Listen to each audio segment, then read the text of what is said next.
Salam damai sejahtera di dalam Tuhan kita Yesus Kristus. Shalom, selamat pagi dan semangat pagi. Jumpa kembali dalam renungan pagi kita untuk hari ini, 20 Juli tahun 2022. Kita sekali lagi berterima kasih atas berkat-berkat Tuhan yang boleh kita rasakan. Hari-hari berlalu, tetapi kasih Allah tidak pernah berlalu dari kehidupan kita. Dan pekabaran firman Tuhan kita di pagi hari ini dengan judul, Aku mengingat namamu pada malam hari. Aku mengingat namamu pada malam hari. Sebelum kita lanjutkan, mari kita tunduk kepala dan kita berdoa. Bapa kami dalam sorga, terima kasih atas kebaikan Tuhan yang sudah menjadi bagian kami hingga pagi hari ini. Kami bersyukur untuk betapa besar kasih-Mu dalam hidup kami. Dan kembali lagi kami di pagi hari ini akan merenungkan firman Tuhan. Biarlah pekabaran firman Tuhan yang Tuhan sendiri sediakan untuk kami dapat menguatkan kami, menuntun kami untuk tetap setia kepadamu hingga Engkau datang pada kali yang kedua. Terima kasih Bapa, terpujilah namamu, dalam nama Yesus kami telah berdoa. Amin. Sekali lagi renungan pagi kita untuk hari ini 20 Juli 2022 dengan judul Aku mengingat namamu pada malam hari. Mazmur 119 ayat 54 dan 55. Ketetapan-ketetapanmu adalah nyanyian mazmur bagiku di rumah yang kudiami sebagai orang asing. Pada waktu malam aku ingat kepada namamu, ya Tuhan. Aku hendak berpegang pada Tauratmu. Sekali lagi, pada waktu malam aku ingat kepada namamu, ya Tuhan. Aku hendak berpegang pada Tauratmu. Pesuruh Allah harus tinggal lama dengan dia, jikalau mereka mau memperoleh sukses dalam pekerjaan mereka. Diceritakan bahwa ada seorang wanita tua di Lancaster yang sedang mendengarkan alasan yang diberikan tetangganya demi kemajuan pendeta mereka.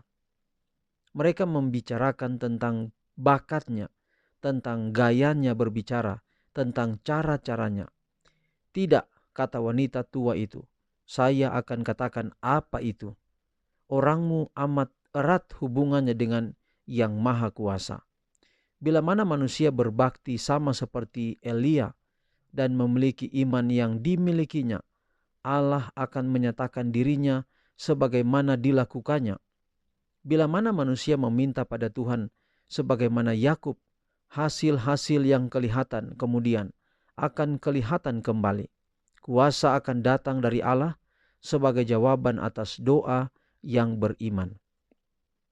Juru selamat menyukai kesunyian pegunungan di mana ia mengadakan hubungan dengan Bapanya.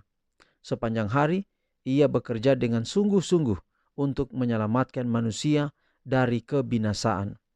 Ia menyembuhkan yang sakit, menghibur yang berduka, membangkitkan orang mati supaya hidup, dan membawa pengharapan serta kegembiraan kepada yang putus asa.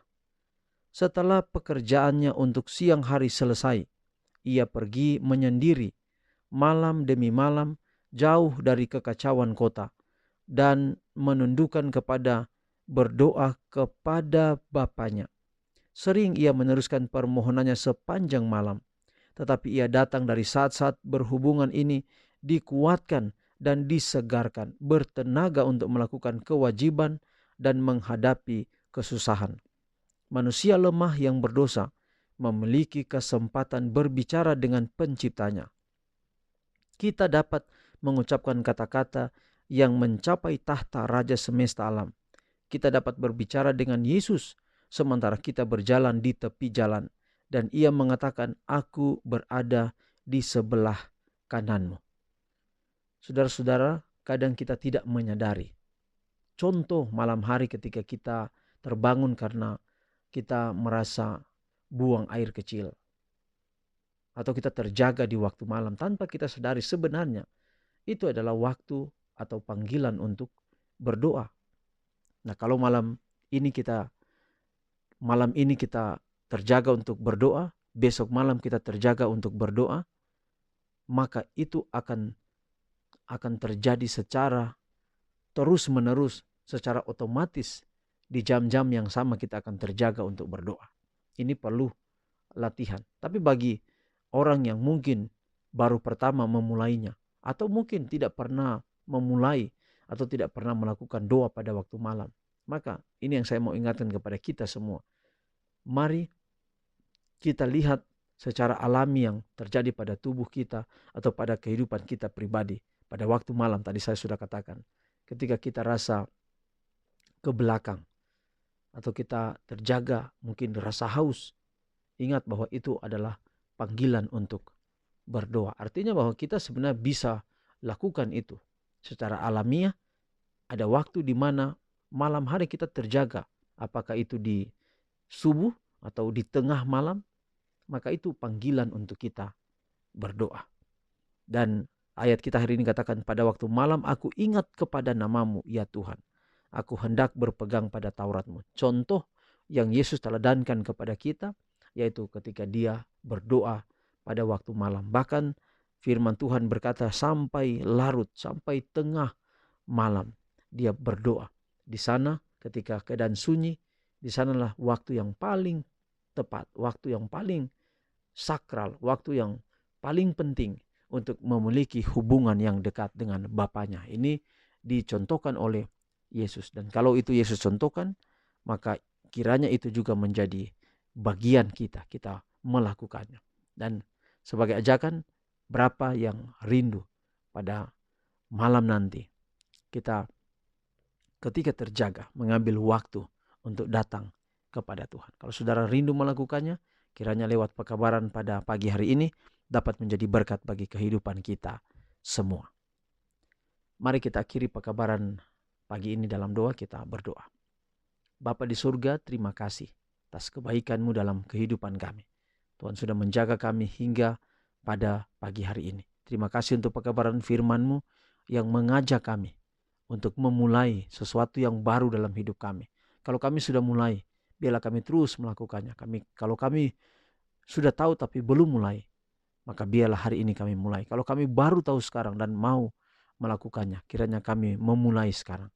Untuk setiap malam mengambil waktu untuk datang kepadamu di dalam doa. Meteraikan pekabaran pagi ini, dan kiranya Engkau memberkati kehidupan kami sepanjang hari ini. Biarlah berkat-berkat ajaib Tuhan menjadi bagian kami. Kalau kami dapat kesusahan, kami tahu Tuhan ada. Kalau kami dapat sukacita, kami tahu Tuhan ada dan kami patut bersyukur atas semuanya. Kami telah berdoa dan alaskan doa ini serta memohon berkat Allah memenuhi hidup kami. Dalam nama Yesus, Juru Selamat kami. Amin. Saudaraku, demikian pekabaran untuk hari ini. Tuhan memberkati kita semua dalam semua aktivitas kita. Sampai jumpa besok. Shalom.